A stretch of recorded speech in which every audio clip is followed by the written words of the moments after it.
সূরা ফজরের 22 নম্বর আয়াতে কারিমার মধ্যে বলেন, নবী গো, ও নবী, দুনিয়ার মধ্যে মানুষ গুনাহ করে, নেক করে, জিন জাতি গুনাহ করে, নেক করে। মানুষের নেকের খাতা আছে, আবার গুনাহের খাতাও আছে। মানুষের নেক আমলের খাতা আছে, আবার পাপেরও খাতা আছে। কিন্তু ফেরেশতাদের কোনো পাপের খাতা নাই, কারণ তারা আল্লাহর হুকুমের বাইরে এক কদমও চলেন না।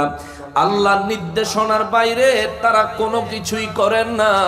কিন্তু রব্বুল ইজ্জত বলেন, কিয়ামতের দিন হাসরের ময়দানটা এমন কঠিন হবে গো নবীজি, বিশ্ববাসীকে বলে দেন, প্রতিটি মানুষ সেখানে দাঁড়ানো থাকবে, প্রতিটি জিন জাতি সেখানে দাঁড়ানো থাকবে, প্রত্যেকটা সৃষ্টি সেখানে দাঁড়ানো থাকবে।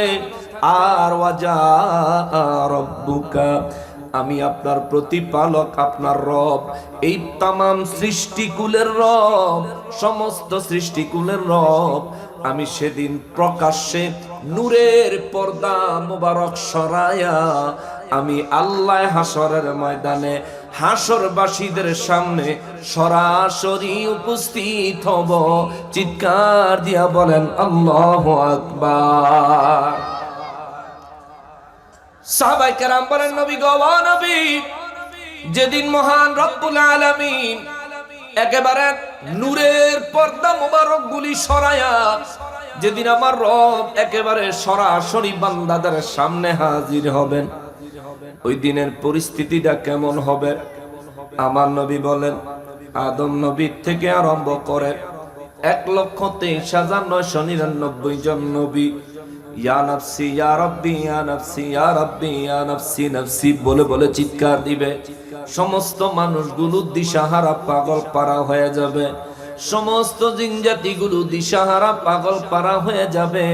শুধু তাই না, এমন কি ওয়াল মালাকু সাফফা সাফফা, আওয়াজ করে বলেন আল্লাহু আকবার।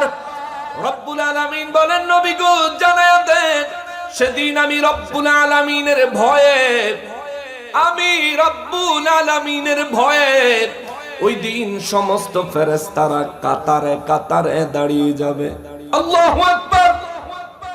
সারিবদ্ধ হয়ে দাঁড়ায় যাবে, লাইন ধরে দাঁড়ায় যাবে।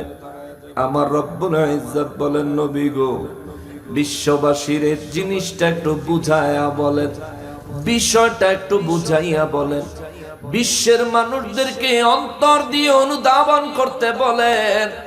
যেই ফেরেশতারা কখনোই কোনো পাপ করে না, যেই ফেরেশতাদের দ্বারা কখনোই কোনো গুনাহ হয় না, ইয়া রাসূলুল্লাহ বিশ্ববাসীকে বলেন, ওয়াল মালাকু সাফফা সাফফা, ওই দিন এই ফেরেশতাগুলো সিরিয়ালে লাইনে সারিবদ্ধভাবে দাঁড়ায় যাবে।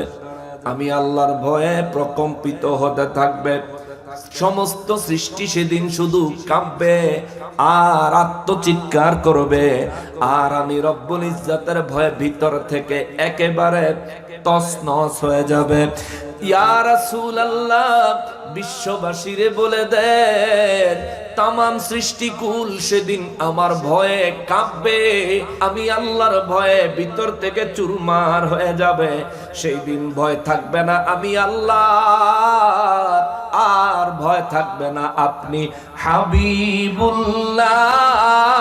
জোরে বলেন আল্লাহু আকবার।